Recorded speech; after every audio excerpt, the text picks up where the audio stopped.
Hello दोस्तों, स्वागत है आपका आपके इस चैनल पर। आज फिर हम अपना ज्योग्राफी का कंटिन्यू सीरीज करेंगे। ठीक है, आज हम प्रादेशिक विभाजन यानी प्रादेशिक स्वरूप भारत का हम पढ़ रहे थे। उसमें से दो गो चीज़ आप कंप्लीट कर चुके हैं। देखिए, प्रायद्वीपीय पठार, प्रायद्वीपीय भारत उसको ख़त्म कर दिए हैं और उसके बाद हिमालय उसको ख़त्म कर दिए। उसमें 4 पोर्शन और बच जाते हैं, जिसमें से आज हम पढ़ने वाले हैं घाट को। ठीक है, घाट को हम सब दो तरीके से बांटते हैं। एक होता है पश्चिमी घाट हम पढ़ेंगे, एक पढ़ेंगे पूर्वी घाट पढ़ेंगे। तो कौन कौन से घाट है भारत में, ठीक है, उसके बाद कौन कौन से इस घाटों में पर्वतें हैं और कौन घाट की क्या खासियत है, वो सारे चीज़ों को हम सब देखते हुए चलेंगे। तो आज हम पढ़ेंगे पश्चिमी घाट के बारे में पढ़ते हैं। तो चलिए शुरू करते हैं आज आपका पश्चिमी घाट को। ठीक है, तो देखते हैं भारत के किस पोर्शन में पश्चिमी घाट पड़ता है। तो देखिए, हमको पूरा भारत बनाने की जरूरत नहीं है, बस हमको ये हिस्सा कम से कम पता होना चाहिए।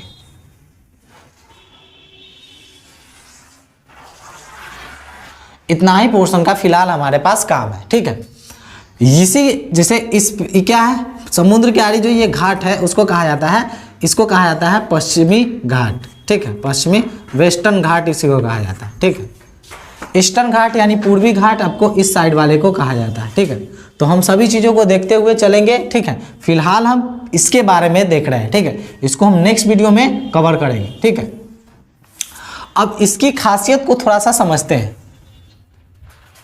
पश्चिमी घाट,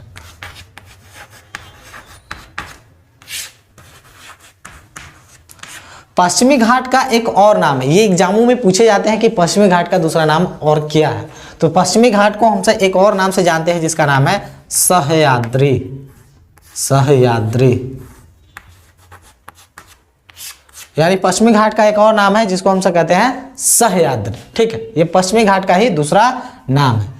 अब पश्चिमी घाट हम देख रहे हैं, क्योंकि इस साइड पानी आ जाता है, आपका अरब सागर है, तो उस हिस्सा को ही हम सब घाट कहते हैं। ठीक है, तो ये तटीय सीमा वाला को हम सब घाट कहते हैं। ठीक है, इतना बात आपको समझ गया है। तो ये घाटे हैं। अब घाट को हम सब 3 तरीके से बांटे हुए हैं। एक है उत्तरी सह्याद्री, ठीक है, मध्य सह्याद्री ज़्यादा बड़ा नहीं है, और उसके बाद दक्षिणी सह्याद्री, ये रेंज। ठीक है, तो इसको हम बांटे हुए हैं, जिसको कहते हैं उत्तरी सह्याद्री। यानी उत्तरी सह्याद्री मतलब वही घाट, उत्तरी पश्चिमी घाट कह सकते हैं, लेकिन हम जानते हैं पश्चिमी घाट को ही दूसरा नाम क्या है, आप सह्याद्री कह सकते हैं। तो इसी को हम सब 3 भागों में काट दिए, उत्तर वाला को उत्तर, बीच वाला को मध्य और नीचे वाले को दक्षिण। ठीक है, तो उत्तरी सह्याद्री, सह्याद्री, ठीक है, इस तरह से। बीच वाले को मध्य सह्याद्री, मध्य सह्याद्री। ये नीचे वाले को हम सब कहते हैं दक्षिण सह्याद्री, दक्षिण सह्याद्री।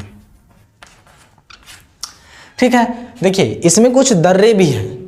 इसके बाद जब ये खत्म हो जाएगा, पूर्वी घाट पश्चिमी घाट खत्म हो जाता है, तो हम आपको पूरा भारत के दर्रा एक एक दर्रे को याद करा देंगे, टोटल का टोटल दर्रा को याद करेंगे एक शॉर्ट ट्रिक से। ठीक है, तो उसके लिए स्पेशल सेपरेट एक वीडियो बना देंगे। ठीक है, फिलहाल अभी हम इसमें देखेंगे कुछ 4 दर्रों की बात चलेगी। तो कौन कौन दर्रे कहाँ पे है और किस राज्य में है, तो उसको भी हम सब देखते हुए चलेंगे। ठीक है, अगर आपको राज्य का लोकेशन अगर आपको याद है, तो यहाँ पर आपका है महाराष्ट्र। ठीक है, यहाँ बीच में है आपका गोवा, नीचे है कर्नाटक, और यहाँ से ये है केरल। इतना आपको पता होना चाहिए। ठीक है, अगर नहीं है तो आप भारत का मैप निकाल के रख सकते हैं। अगर आपको आप मैपिंग कर चुके हैं तो ये चीज़ आपको पता होगा। ठीक है, ठीक है, इतना बात सही है।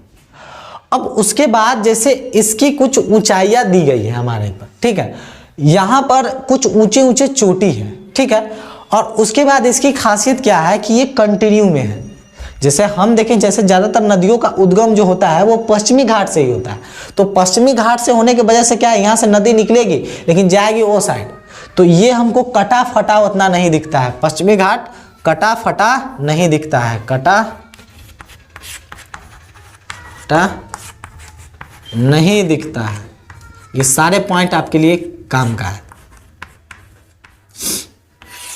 ठीक है, यहाँ पर कुछ सकरे रास्ते हैं, दर्रा है। दर्रा का मतलब 2 पहाड़ियों के बीच सकरे रास्ते होते हैं, उसको दर्रा कहा जाता है। 2 पहाड़ी के बीच ज़्यादा नहीं होता, इतना बड़ा हो, इतना बड़ा रास्ता हो गया, बहुत हो गया। ठीक है, तो वो क्या होता है, दर्रा उसको कहा जाता है। ठीक है, तो यहाँ पर हमको 4 दर्रे मुख्यतः देखने को मिलेंगे। ठीक है, दर्रों की बात हम बाद में करेंगे। फिलहाल हम देखते हैं क्या यहाँ पर कोई चोटी ऊंची ऊंची है कि नहीं है। बिल्कुल है। ठीक है, देखते हैं। देखिए इस पर क्या है, यहाँ पर आपको पूरी तरह से इस तरह से पहाड़ियाँ है, इस तरह से ही है। ठीक है, ये घाट पर ये पूरी पहाड़ियाँ। ठीक है, यहाँ पर एक सबसे ऊंची चोटी है,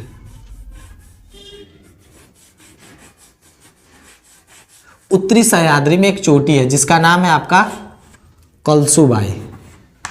कलसूबाई।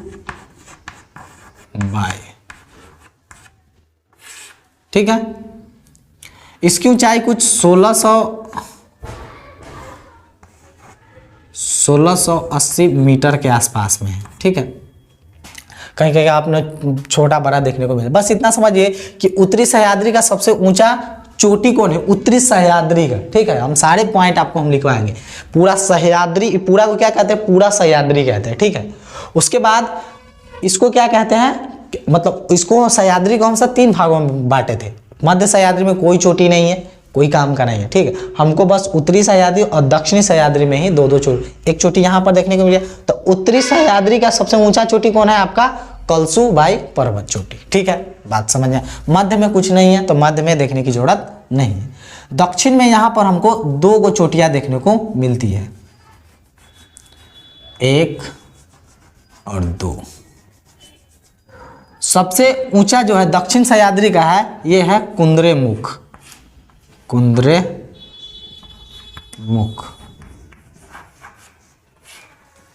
और ये है इसके दूसरी चोटी जिसका नाम है आपका पुष्पगिरी।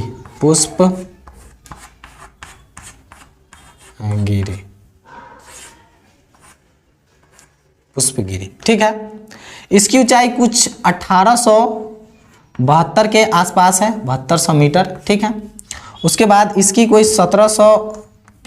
1714 की मीटर इतना है। ठीक है, तो ये देख रहे हैं कि तीनों पर्वत में सबसे ऊंचा कौन है, तो आपको हम दिख रहा है कि ये क्या है, कुंद्रेमुख है। क्या है, कुंद्रेमुख है। यानी पूरा सह्याद्री की बात की जाए तो ये तीनों चोटियों में सबसे ऊंचा कौन है, कुंद्रेमुख है। ठीक है, लेकिन कहा जाए कि नहीं, हमको सिर्फ उत्तर सह्याद्री को बता दीजिए कि ऊंची चोटी कौन है, तो वो कौन है, कलसूबाई। उत्तरी सह्याद्री, सह्याद्री को हम 3 हिस्सों में बांटे, उत्तर, मध्य और दक्षिण। ठीक है, दक्षिण वाले सह्याद्री में क्या को 2 गो चोटी देखने को मिलता है कुंद्रेमुख, है वो है पुष्पगिरी। उत्तरी सह्याद्री में केवल एक ही है, मध्य में कुछ भी नहीं है। ठीक है, आपको कोई बात समझ में आ गया। ठीक है, ये पहला का सबसे ऊंचा चोटी है, ये दूसरा का है और ये तीसरा का है। अब महाराष्ट्र में 2 हमको दर्रा देखने को मिलता है, एक दर्रा ये, एक दर्रा यहाँ। अभी देखेंगे इन्हीं पहाड़ियों के बीच में दर्रा है। ठीक है, उसके बाद यहाँ पर गोवा के पास एक और है और एक है पूरा केरल के पास यहाँ पर है। 3 गो दर्रे हमको देखने को मिलेंगे। ठीक है, पर्वत आपने लिख लिया।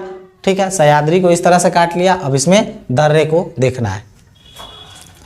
अब दर्रा क्या होता है, पहाड़ियों के गैप में, जैसे एक पहाड़ी कंटिन्यू चल रहा है और बीच में तनका गैप खाली है ए पार से ओ पार जाने के लिए, बीच में एकदम दर्रा, मतलब 2 पहाड़ी के बीच में तनका गैप है। ठीक है, तो उसी को दर्रा कहा जाता है। ठीक है, तो अब उसको देखते हैं। तो इसको कहते हैं, इस दर्रे का नाम और इस दर्रे का नाम इधर लिख लेते हैं। पहला का जो ऊपर दर्रा है उसको कहते हैं थाल घाट।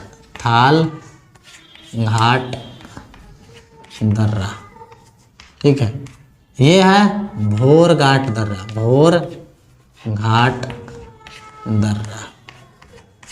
और ये जो नीचे है इसको भी हम सब नामकरण कर ही देते हैं, इधर इसको ले आइए। और ये दर्रा एक यहाँ है। ठीक है, तो ये हो गया थाल घाट। थाली में खाते खाते क्या हो गया, भोर हो गया। तो महाराष्ट्र में क्या है, थाल घाट और भोर घाट। ठीक है, काम खत्म।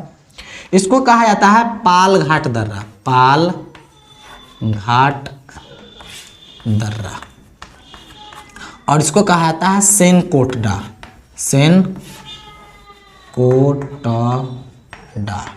सेनकोटडा दर्रा। ठीक है, ये कुछ दर्राएं दी गई है। अब यहाँ पर आपको एक चीज समझ में आ जाना चाहिए कि पश्चिमी घाट में कई गो दर्रा है, तो टोटल 4 गो है। कौन कौन, थाल घाट, भोर घाट, पाल घाट और सेनकोटडा। सब सेम सेम। महाराष्ट्र वाले में दर्रा, महाराष्ट्र राज्य में दो दर्रा है, थाल घाट भोर घाट, यानी थाली में खाते खाते क्या हो गया, भोर हो गया। तो इस तरह से आप इसको याद रख सकते हैं। उसके बाद पाल घाट, मतलब सेना को हम पाल रहे हैं, सेन को पाल रहे हैं, तो क्या हो गया, पाल रहे हैं सेना को, तो इसके नीचे क्या है, पाल घाट है, फिर सेना को तो सेन कोटडा। ठीक है, यहाँ पर ये हो गया। तो ये 4 घाट आपको कम से कम याद होनी चाहिए। अब ये दर्रा आपको कहीं ना कहीं कंप्लीट हो चुका होगा। फिर क्या है कुछ तो है। अब थोड़ा सा आगे बढ़ते हैं। यहां पर एक पहाड़ी और है। अब ये बहुत इंपॉर्टेंट है। यहां पर एक पहाड़ी है,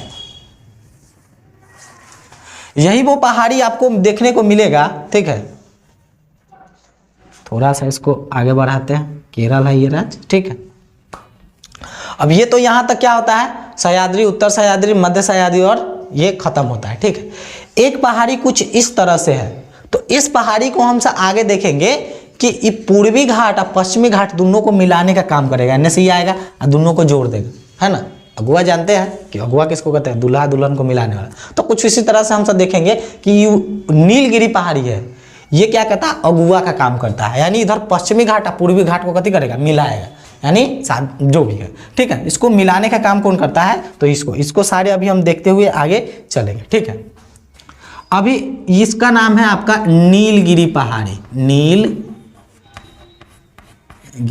चाहे आप इसको पहले नोट कर लीजिए, फिर है इसको आप कहीं उतार लीजिए। ठीक है, उसके बाद इसके पॉइंट को हम लिखवा देते हैं। फिर आपको नीलगिरी, ठीक है, उसके बाद आपको अन्नामलाई, कार्डेमन, उसके अगस्त्य मलाई, ये सारी चीज़ों को हम डिस्कस करेंगे। ठीक है, पहले आप इतना चीज़ों नहीं तो घुच पिच ज़्यादा हो जाएगा। ठीक है, इसको हम सब बाद में भी इसके बाद जिक्र करते हैं क्या होता है।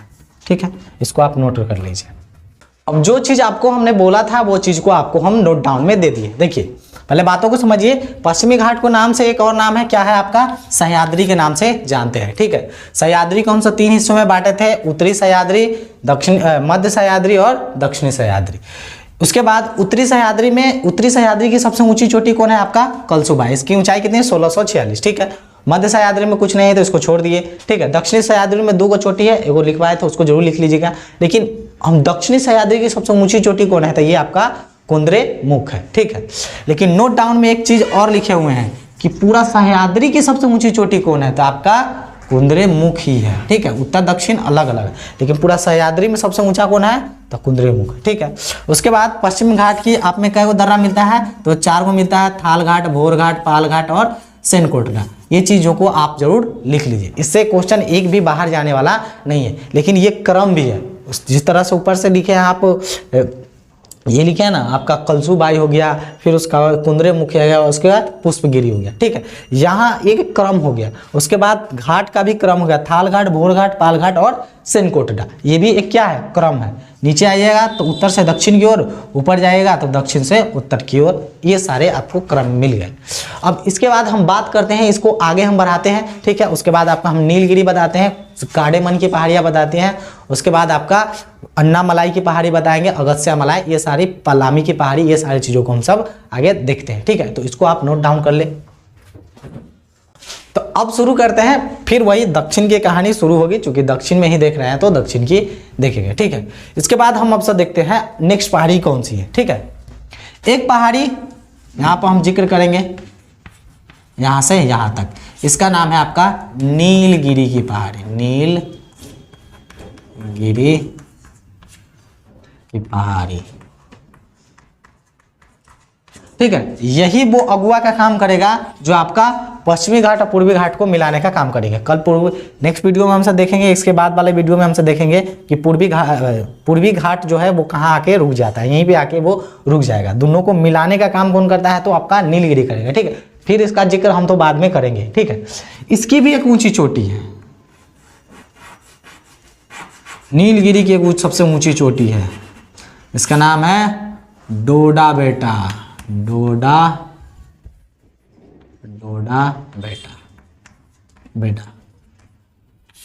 बेटा लिखा था, बेटा लिख दे, कोई दिक्कत नहीं। 2637 मीटर इसकी ऊंचाई है। ठीक है, इसके नीचे एक और पहाड़ी है, इसके नीचे एक और पहाड़ी है, जिसका नाम है अन्नामलाई। अन्नामलाई पहाड़ी।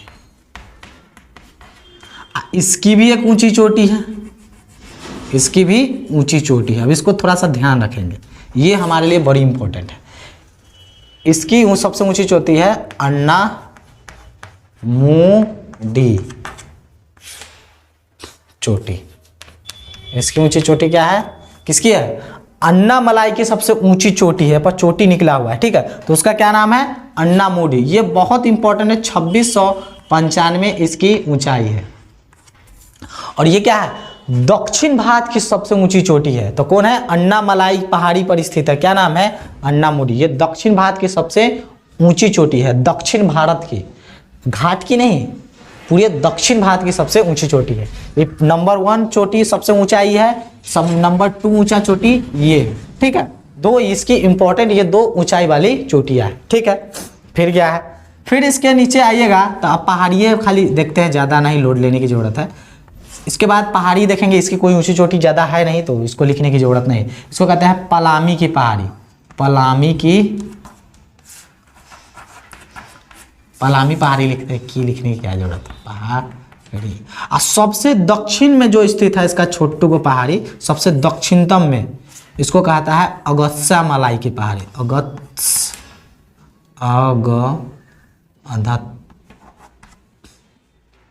अगस्त्यामलाई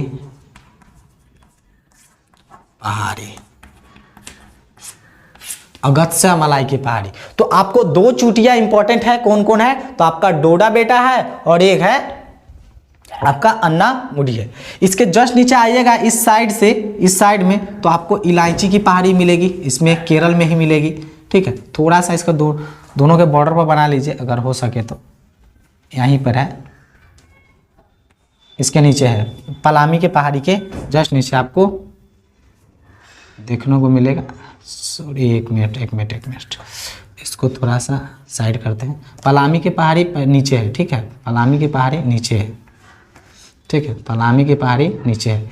इसके ऊपर है एक और है, नाम सुने होइएगा, इस पर है, दोनों के बॉर्डर पर है। देखिए केरला और तमिलनाडु के बॉर्डर पर है। इस पहाड़ी का नाम है, एक मिनट, ये नीचे वाला पलामी की पहाड़ी, ठीक है। और बीच वाला है इलायची की पहाड़ी, इलायची पहाड़ी, ठीक है। पहले क्या है आपका नीलगिरी है, फिर आपका अन्नामलाई है, उसके बाद इलायची की पहाड़ी है, फिर बीच में है पलामी की पहाड़ी, और सबसे दक्षिणतम में जो हिस्सा में स्थित है वो क्या है? अगस्त्यामलाई सबसे दक्षिणतम है। दक्षिणतम क्या है? सबसे दक्षिणतम में स्थित पहाड़ी है, ठीक है।